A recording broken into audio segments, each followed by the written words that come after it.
Aujourd'hui, on va voir pourquoi votre offre ne se vend pas. Si vous êtes formateur, si vous vendez un produit ou même un service, on va voir pourquoi ça ne se vend pas et surtout, comment transformer ça, comment faire en sorte que il y a quelque chose qui ne va pas, vous n'arrivez pas à vendre et après, vous avez des ventes qui s'enchaînent et qui tombent beaucoup plus naturellement, toujours pareil, sans passer pour un marchand de tapis. Alors, on va voir un petit peu la liste des éléments que j'ai pu relever. Mais avant de voir cette liste, on va voir ceci. Dites-vous bien que la vente, c'est, comme vous savez, des dominos. Il suffit qu'on ait un seul domino qui soit bancal pour que tout s'effondre. Dans ces maillons, on va dire comme une chaîne aussi, il peut y avoir la cible qui n'est pas bonne, un message qui est incompréhensible, une promesse qui n'est pas non plus la bonne, des preuves, le prix qui n'est pas ajusté, des process. Il peut y avoir plein d'éléments. Et le but aujourd'hui, c'est de voir tous les éléments qui font que une vente ne va pas au bout, que vous n'arrivez pas à vendre. Allez, je commence sans plus tarder sur la première. Déjà, votre offre n'est pas claire. Si déjà vous n'avez pas une offre claire, une offre que les personnes comprennent en une seule phrase, je le vois, moi j'accompagne beaucoup de personnes à devenir formateurs, à même augmenter leur chiffre d'affaires dans le milieu de la formation. Beaucoup et c'est assez étonnant comment beaucoup n'arrivent pas à expliquer en 2 phrases ce qu'ils font, quelle offre ils ont et comment ils viennent aider les gens. Voilà, c'est tout. Donc ça, c'est vraiment un travail à faire, c'est savoir que votre offre, elle doit être comprise en une phrase simple, voire 2 phrases simples maximum. Donc, on peut avoir dans des problématiques un titre vague, une promesse trop floue, voire pas de promesse du tout. Ça aussi, c'est un conseil, c'est avoir une promesse pour les personnes que vous allez accompagner. Là, je vais surtout parler du milieu de la formation, du coaching, etc. Ensuite, deuxième problématique, c'est que vous n'avez pas identifié de besoin, tout simplement. Si la personne n'a pas besoin de vous, nous, on n'est pas Apple. C'est-à-dire qu'on va avoir beaucoup de difficultés à créer un besoin. Donc, il faut répondre à une vraie problématique. Il faut avoir identifié une problématique dans notre cible. Et l'idée, c'est que nous, on permet aux personnes de passer d'une situation problématique à une situation désirée. Et là, ils vont avoir envie de nous rejoindre, de faire en sorte de rejoindre notre accompagnement, notre formation, notre coaching. D'accord? Donc, s'il vous plaît, ne vous faites pas plaisir avec tout ce que vous savez en énonçant un maximum de choses que vous savez, parce que là, c'est vraiment juste vous faire plaisir à vous. Et donc, ça ne résout pas une problématique claire, réelle et identifiable. Ensuite, vous pouvez aussi vous tromper sur la cible.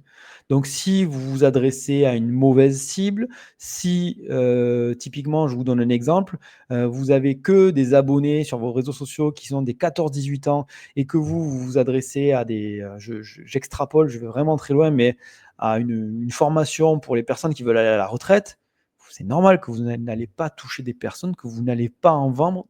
Vous avez la mauvaise audience, vous avez mal ciblé ou alors vous avez ciblé trop large dans votre contenu. D'accord? Donc il faut vraiment cibler. D'ailleurs, sur ça, quand vous faites du contenu sur les réseaux sociaux, ça ne sert à rien d'avoir 40, 50 000 vues. Il vaut mieux avoir 1000 vues qualifiées que 50 000 avec des personnes qui ne sont pas qualifiées. Donc, définissez bien ce qu'on appelle le persona, ou l'avatar client ou le client cible. D'accord? Ensuite, vous pouvez aussi ne pas assez vous différencier. Vous allez être en concurrence, surtout si vous faites du coaching, de la formation avec d'autres personnes, d'autres organismes de formation qui peuvent être parfois des gros organismes de formation. Donc l'idée, c'est vraiment de poser tout sur la table et de se dire, voilà, je vais me différencier via cette méthode, via ce critère, via voilà, trouver un ou plusieurs éléments de différenciation. Moi, c'est la première chose que je fais avec les personnes que j'accompagne. C'est comment on se différencie, comment on fait en sorte de faire mieux, voire différent de la concurrence. Donc les prospects, eux, s'ils trouvent la même chose, ils vont aller à l'endroit où il y a le plus de notoriété. C'est-à-dire que vous n'allez jamais gagner contre un gros organisme de formation qui a 500 avis Google, qui a beaucoup de témoignages, parce que vous faites exactement la même chose. Donc, il faut vraiment se différencier. Et d'ailleurs, même si vous êtes un gros organisme de formation, ça vaut le coup de se différencier parce que vous allez être en concurrence avec d'autres gros organismes de formation. Ensuite, vous pouvez aussi avoir le problème lié à ce qu'on a vu avant, c'est-à-dire l'absence de preuves ou de réassurance. Vous n'avez pas assez de témoignages, pas assez de résultats concrets, d'éléments tangibles, visibles, et là, votre offre est perçue comme risquée, pas adaptée, pas sérieuse. Et c'est là où vous pouvez aussi passer pour un marchand de rêve, où vous promettez beaucoup de choses, mais vous n'avez pas la preuve que ça marche. Donc, quand vous promettez beaucoup de choses, mais que vous avez beaucoup de preuves, d'assurance, et que la personne se dit, si je vais chez lui, je suis sûr au moins à 80-90% d'atteindre mon objectif.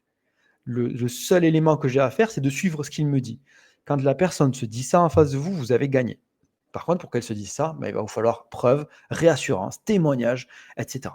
Donc ça, c'est intéressant. Ensuite, autre élément, attention, il faut prendre ça avec des pincettes, c'est d'avoir un prix qui est mal positionné, pas bien positionné. Donc trop cher, trop bas. Donc trop cher par rapport à la valeur perçue, c'est-à-dire que vous ne proposez pas assez par rapport au tarif.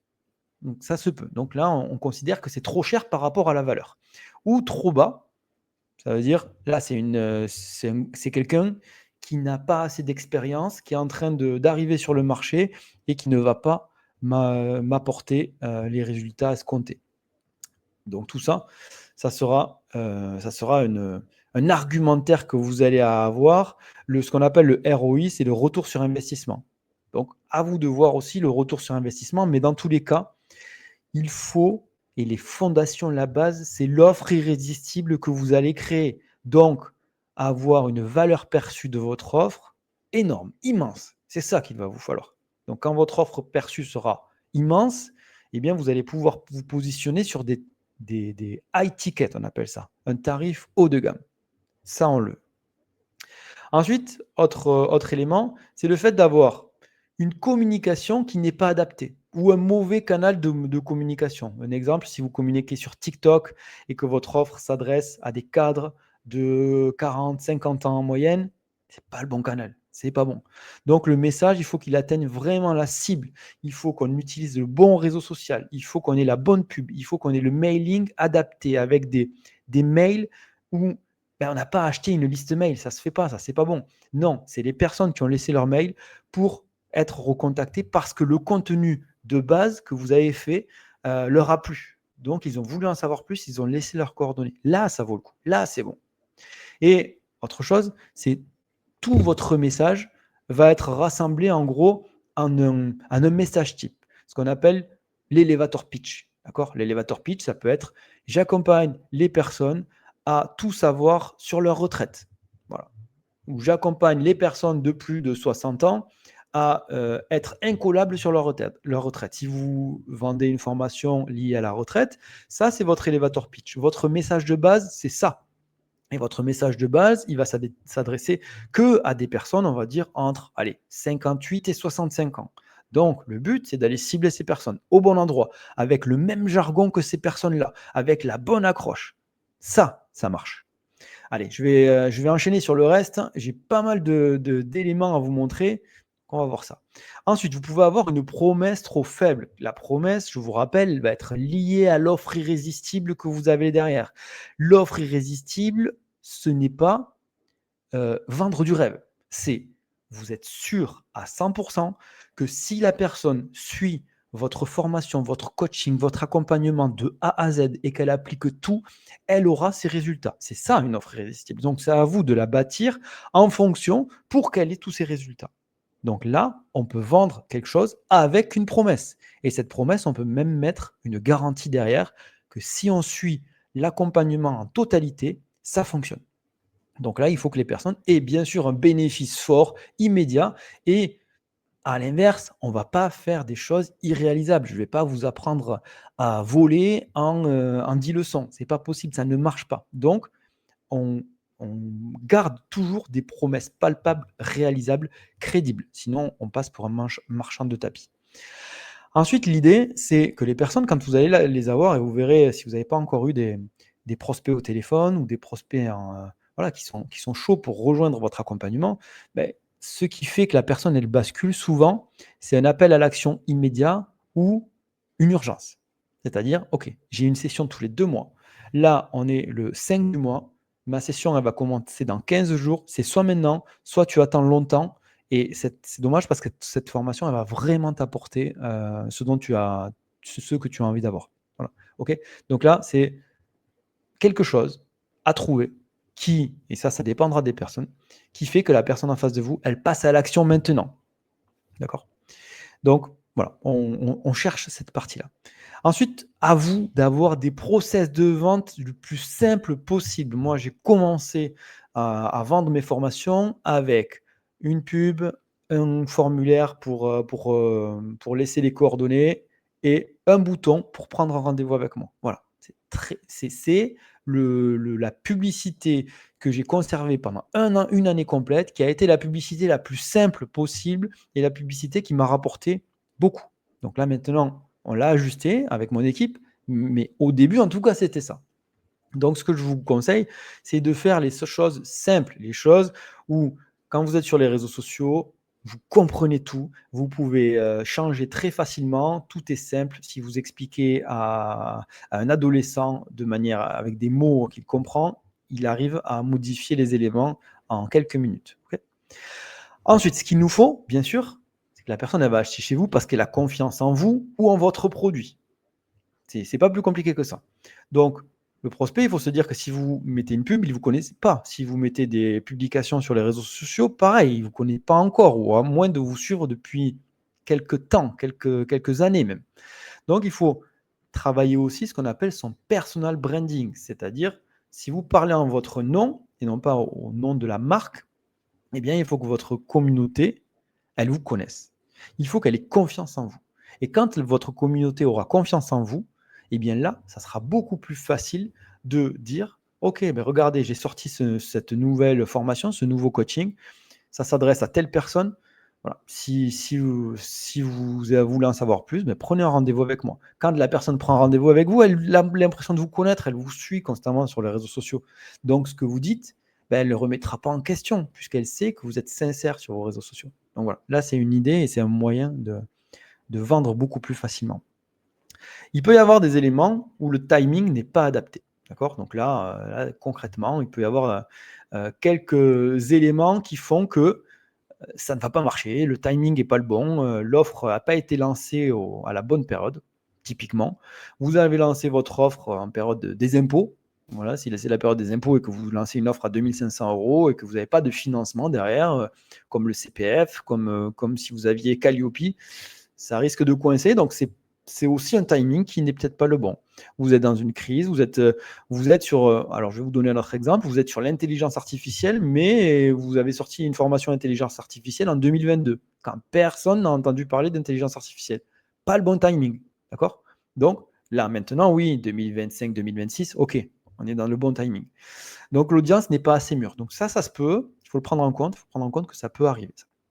Ensuite, ce qui arrive très régulièrement, que je vois trop souvent avec les personnes que j'accompagne, c'est qu'il n'y a pas de suivi, pas de relance sur les prospects. On a des personnes qui veulent se former avec vous, qui veulent avoir un accompagnement, et les prospects hésitent. Les prospects vont aller voir ailleurs. Les prospects, si vous ne les relancez pas, et ce mot, je ne l'aime pas trop, relancer, mais si vous ne les recontactez pas, si vous ne leur redonnez pas envie de suivre quelque chose avec vous, ça ne marche pas. Il y a une statistique américaine, qui dit que la majorité des ventes se fait au bout de la 7e relance. Donc c'est pour ça qu'il ne faut pas hésiter à relancer les personnes. Beaucoup, si vous avez votre offre irrésistible, si vous avez suivi toutes les étapes de ce qu'on a dit jusqu'à maintenant, beaucoup vont être dans l'hésitation et vont se dire, je verrai plus tard. Et plus tard, si on ne redonne pas envie aux personnes, c'est jamais. Donc l'idée, c'est de relancer ce qu'on appelle les prospects qui peuvent être froids, même les prospects chauds, quand vous leur avez donné envie, il faut relancer pour qu'ils achètent et qu'ils suivent vraiment ce que vous faites. Dans tous les cas, dites-vous que vous êtes le meilleur moyen pour permettre aux personnes de passer de leur situation à la situation désirée. Donc, vous faites une faute professionnelle si vous ne leur vendez pas votre service. Autre chose, vous pouvez manquer de pédagogie dans la vente. Donc dans la vente, il faut aussi avoir de la pédagogie, comme quand on est dans la formation. C'est-à-dire qu'il faut comprendre la personne, il faut écouter la personne, il faut montrer des résultats concrets, il faut prouver que on est, encore une fois, je vous l'ai dit, je vous le répète, je le dis très souvent, mais qu'on est les meilleures personnes pour leur permettre de changer de situation. Voilà. Et ça se fait avec pédagogie, avec tact.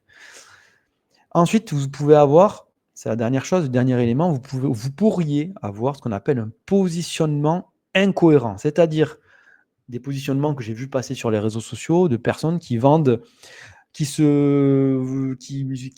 alors je vais pas dire qui louent, mais qui ont une Lamborghini, une Rolex, etc. et qui vont vendre une formation en total décalage avec l'image qu'ils ont. Voilà, ça, c'est un exemple. Donc, il faut accorder un petit peu tout. Il faut avoir un positionnement et une image accordée à ce que vous vendez.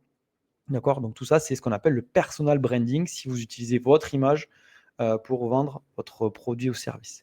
D'accord? Donc, prix, image, que tout soit aligné et que l'offre, il y ait un certain positionnement qui soit cohérent sur toute la ligne. Donc, des réseaux sociaux, de vos réseaux sociaux, jusqu'à la présentation de votre produit. Voilà.